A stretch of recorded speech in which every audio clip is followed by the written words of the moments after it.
नमस्कार, आप देख रहे हैं बेनिफिट टीवी।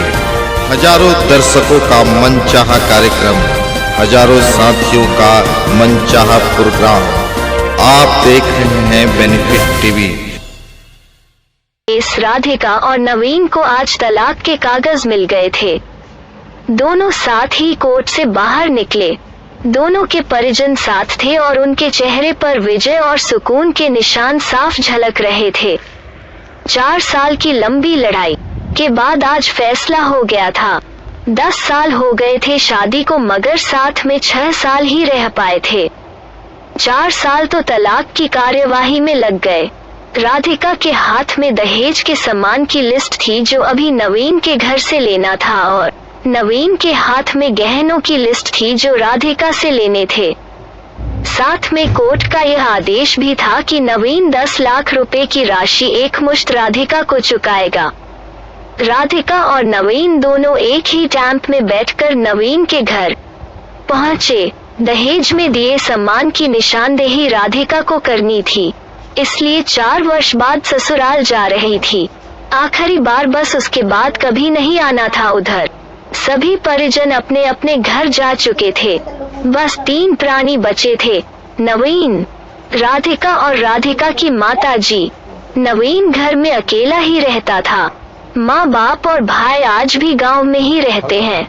राधिका और नवीन का इकलौता बेटा जो अभी 7 वर्ष का है, कोर्ट के फैसले के अनुसार बालिग होने तक वह राधिका के पास ही रहेगा। नवीन महीने में एक बार उससे मिल सकता है। घर में प्रवेश करते ही पुरानी यादें ताज़ी हो गई। कितनी मेहनत से सजाया था इसको राधिका ने। एक एक चीज में उसकी जान बसी थी। सब कुछ उसकी आंखों के सामने बना था। एक एक ईंट से धीरे धीरे बनते घरौंदे को पूरा होते देखा था उसने। सपनों का घर था उसका। कितनी शिद्दत से नवीन ने उसके सपने को पूरा किया था। नवीन थका हारा सा सोफे पर पसर गया। बोला, ले लो जो कुछ भी चाहिए, मैं तुझे नहीं रोकूंगा। राधिका ने अब गौर से नवीन को देखा। 4 साल में कितना बदल गया है। बालों में सफेदी झांकने लगी है। शरीर पहले से आधा रह गया है। 4 साल में चेहरे की रौनक गायब हो गई। वो स्टोर रूम की तरफ बढ़ी जहां उसके दहेज का अधिकतर सामान पड़ा था। सामान ओल्ड फैशन का था, इसलिए कबाड़ की तरह स्टोर रूम में डाल दिया था। मिला भी कितना था उसको दहेज। प्रेम विवाह था दोनों का। घर वाले तो मजबूरी में साथ हुए थे। प्रेम विवाह था तभी तो नजर लग गई किसी की, क्योंकि प्रेमी जोड़ी को हर कोई टूटता हुआ देखना चाहता है। बस एक बार पीकर बहक गया था नवीन।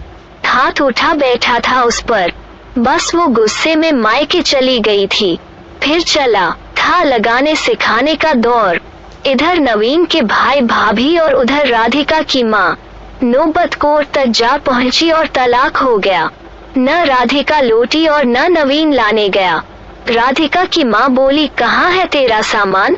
इधर तो नहीं दिखता, बेच दिया होगा इस शराबी ने। चुप रहो माँ। राधिका को न जाने क्यों नवीन को उसके मुंह पर शराबी कहना अच्छा नहीं लगा। फिर स्टोर रूम में पड़े सामान को एक एक कर लिस्ट में मिलाया गया। बाकी कमरों से भी लिस्ट का सामान उठा लिया गया। राधिका ने सिर्फ अपना सामान लिया, नवीन के सामान को छुआ भी नहीं।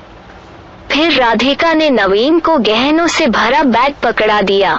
नवीन ने बैग वापस राधिका को दे दिया। रख लो, मुझे नहीं चाहिए, काम आएंगे तेरे मुसीबत में। गहनों की कीमत 15 लाख से कम नहीं थी। क्यों? कोर्ट में तो तुम्हारा वकील कितनी दफा गहने गहने चिल्ला रहा था। कोर्ट की बात कोर्ट में खत्म हो गई। राधिका, वहाँ तो मुझे भी दुनिया का सबसे बुरा जानवर और शराबी साबित किया गया है। सुनकर राधिका की माँ ने नाक भौं चढ़ाई। नहीं चाहिए, वो 10 लाख भी नहीं चाहिए। क्यों? कहकर नवीन सोफे से खड़ा हो गया। बस यूं ही राधिका ने मुंह फेर लिया। इतनी बड़ी जिंदगी पड़ी है, कैसे काटोगी? ले जाओ, काम आएंगे। इतना कहकर नवीन ने भी मुंह फेर लिया और दूसरे कमरे में चला गया।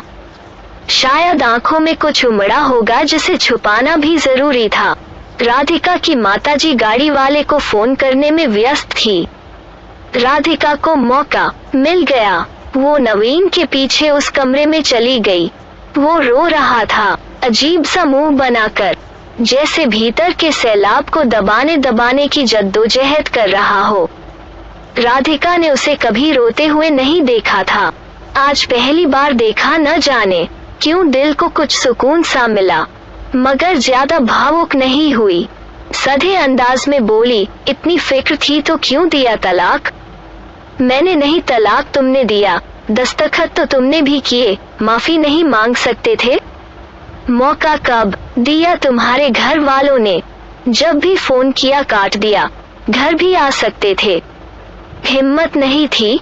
राधिका की माँ आ गई। वो उसका हाथ पकड़कर बाहर ले गई। अब क्यों मुंह लग रही है इसके? अब तो रिश्ता भी खत्म हो गया। माँ बेटी बाहर बरामदे में सोफे पर बैठकर गाड़ी का इंतजार करने लगी। राधिका के भीतर भी कुछ टूट रहा था। दिल बैठा जा रहा था। वो सुन्न सी पड़ती जा रही थी। जिस सोफे पर बैठी थी उसे गौर से देखने लगी। कैसे कैसे बचत करके उसने और नवीन ने वो सोफा खरीदा था। पूरे शहर में घूमी तब यह पसंद आया था। फिर उसकी नजर सामने तुलसी के सूखे पौधे पर गई। कितनी शिद्दत से देखभाल किया करती थी। उसके साथ तुलसी भी घर छोड़ गई। घबराहट और बढ़ी तो वो फिर से उठकर भीतर चली गई। माँ ने पीछे से पुकारा मगर उसने अनसुना कर दिया। नवीन बेड पर उल्टे मुंह पड़ा था। एक बार तो उसे दया आए उस पर, मगर वो जानती थी कि अब तो सब कुछ खत्म हो चुका है, इसलिए उसे भावुक नहीं होना है। उसने सरसरी नजर से कमरे को देखा। अस्त व्यस्त हो गया है पूरा कमरा। कहीं कहीं तो मकड़ी के जाले झूल रहे हैं। कितनी नफरत थी उसे मकड़ी के जालों से। फिर उसकी नजर चारों ओर लगी उन फोटो पर गई जिनमें वो नवीन से लिपटकर मुस्कुरा रही थी। कितने सुनहरे दिन थे वो। इतने में माँ फिर आ गई। हाथ पकड़कर फिर उसे बाहर ले गई। बाहर गाड़ी आ गई थी।